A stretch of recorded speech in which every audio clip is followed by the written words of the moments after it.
Praise the Lord. आप सबका स्वागत करता हूं अपने YouTube channel love of God में। तो दोस्तों, आज फिर मैं आपके बीच में आ चुका हूं एक नए विषय के साथ, और आज का विषय है डायनासोर इन द बाइबल। क्या बाइबल में डायनासोर के बारे में कुछ लिखा है? तो आज इसी टॉपिक पे हम चर्चा करेंगे।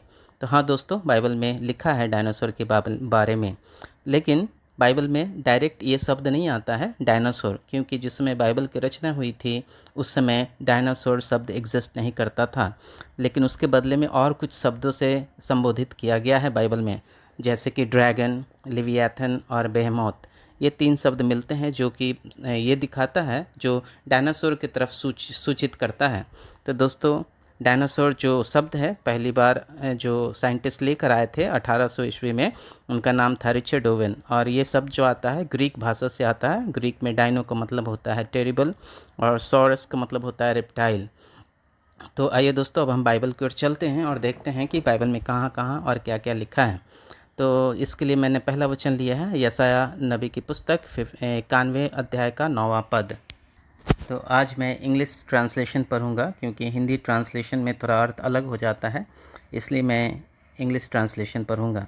तो आइए पढ़ते हैं 91वां अध्याय, यशायाह नबी 91वें अध्याय का 9वां पद। यहाँ लिखा है, awake awake, put on strength O arm of the Lord, awake as in the days of old, the generation of long ago, was it not you who cut Rahab in pieces, who pierce the dragon. तो देखिए, यहाँ dragon शब्द का इस्तेमाल हुआ है, साफ साफ यहाँ ड्रैगन शब्द का इस्तेमाल हुआ है।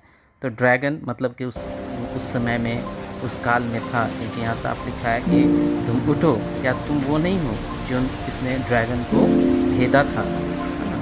तो आइए अब हम दूसरे वचन की ओर चलते हैं। दूसरा वचन जो है आयुब की पुस्तक बुक ऑफ जॉब, अगर 40 और 41 अध्याय पढ़ेंगे तो वहाँ डायनासोर के बारे में काफ़ी चर्चा मिलता है। तो आइए हम लोग पढ़ते हैं आयुब की पुस्तक बुक ऑफ जॉब 40 अध्याय का 15 पद से। तो हम लोग पढ़ते हैं उसको और देखते हैं कि वहाँ क्या चर्चा है।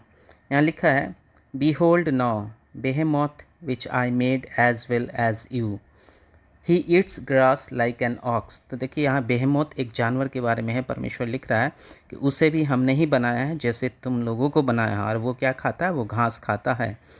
Behold now his strength in his loins and his power in the muscles of his belly। और वो कितना ताकतवर है इसके बारे में यहाँ चर्चा किया गया है। और 17 पद में लिखता है, he bends his tail like a cedar। और सीडर जो है एक वृक्ष का नाम है जो कि पहाड़ों पे होती है, और बहुत लंबी लंबी वृक्ष होती है, बहुत ऊंची ऊंची।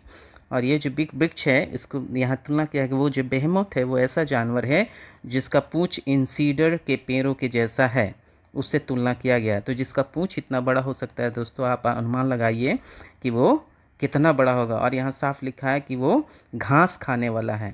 तो हम लोग जानते हैं कि डायनासोर में कई एक प्रजाति है, शाकाहारी डायनासोर भी होते हैं जो घास फास खाते हैं। तो यहाँ उसके बारे में चर्चा है।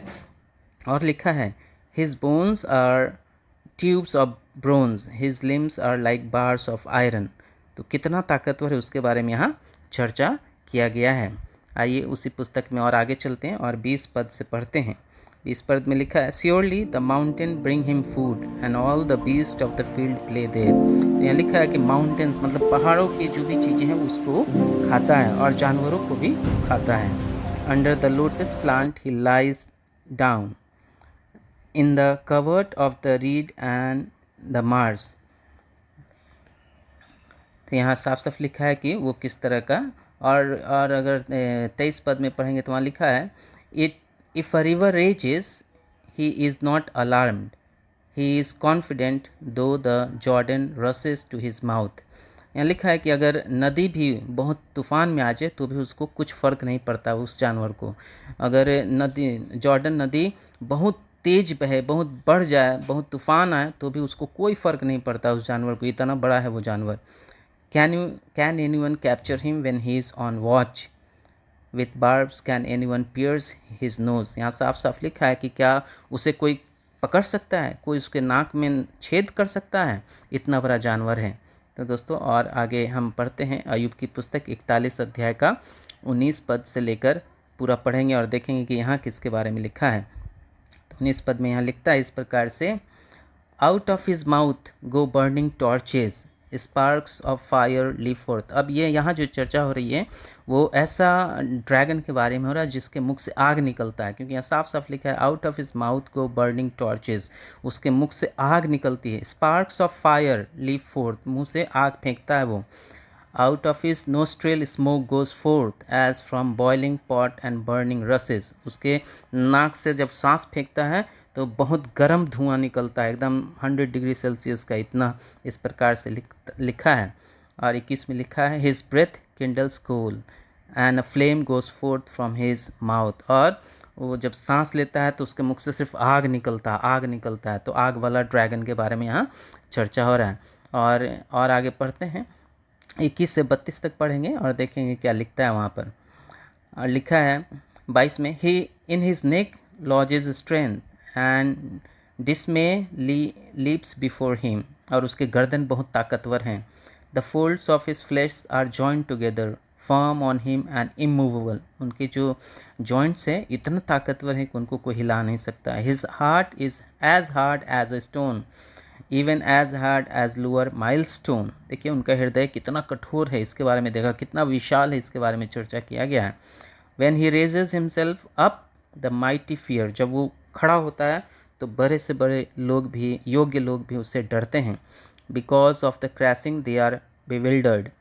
The sword that reaches him cannot avail, जो तलवारें उनको आप मारने के लिए उठाते हैं वो भी उनका नुकसान नहीं कर सकती, यहाँ साफ साफ लिखा है। Not a spear, the dart or the javelin, ना ही भाला, ना ही तीर, ना ही दूर से फेंकने वाले स्पेयर्स, कुछ भी उसका नुकसान नहीं कर सकती है, साफ साफ लिखा है। The arrow can not make him flee, sling stones are turned into stubble for him, clubs are regarded as stubble, he laughs at the rattling of javelin, जब वो हंसता है तो ऐसा लगता है कई भालों का एक साथ आवाज़ हो रहा है। तो यहाँ साफ साफ लिखा है। अब 31 पद में पढ़ते हैं, लिखता है he makes the depth boil like a pot, he makes the sea like a jar of ointment. 32 में है, behind him he makes a wake of shine, one would think the deep of the grey haired. 33 में है, nothing on the earth is like him, one made without fear. तो साफ साफ यहाँ लिखा है कि उसके जैसा कोई नहीं है। तो इन बातों से हमें स्पष्ट पता चलता है कि यहाँ ड्रैगन और डायनासोर के बारे में अय्यूब के पुस्तक में बहुत साफ साफ लिखा हुआ है। मैं आशा करता हूँ कि आप लोग को ये वीडियो अच्छा लगा होगा, आप लोग को पसंद आया होगा ये वीडियो। और आइए दोस्तों, अब हम प्रार्थना करें और समाप्त करते हैं। अनुग्रहकारी दयालु सर्वशक्तिमान परमेश्वर पिता, हम आपको धन्यवाद देते हैं कि आज आपने ये वीडियो में ये मुझे अवसर दिया बनाने के लिए, ड्रैगन के बारे में चर्चा करने के लिए, जो बाइबल में आपने लिखा है प्रभु, अलग अलग नामों से, ड्रैगन, लेविएथन और बेहमोत के नाम से आपने लिखा है। इसके बारे में बताने के लिए मुझे ज्ञान दिया, इसके लिए धन्यवाद करता हूँ प्रभु जी। हम प्रार्थना करते हैं उन सब लोगों के लिए जो सुनते हैं, वीडियो को समझते हैं और बाइबल को और गहराई से अध्ययन करते हैं। परमेश्वर पिता उनके जीवन में शांति और प्रेम बनाए रखिए, इसके लिए हम प्रार्थना करते हैं। आदर महिमा इज्जत आपको देते हैं, विनती प्रार्थना प्रभु यीशु मसीह के नाम से मांगते हैं, आमीन। तो दोस्तों, अगर वीडियो अच्छा लगता है, इसी प्रकार का और भी आप जानना चाहते हैं तो वीडियो को जरूर लाइक कीजिएगा, शेयर कीजिएगा, कमेंट कीजिएगा। और आपको धन्यवाद देता हूँ कि आप लोग वीडियो देखते हैं। Thanks for watching, God bless you all.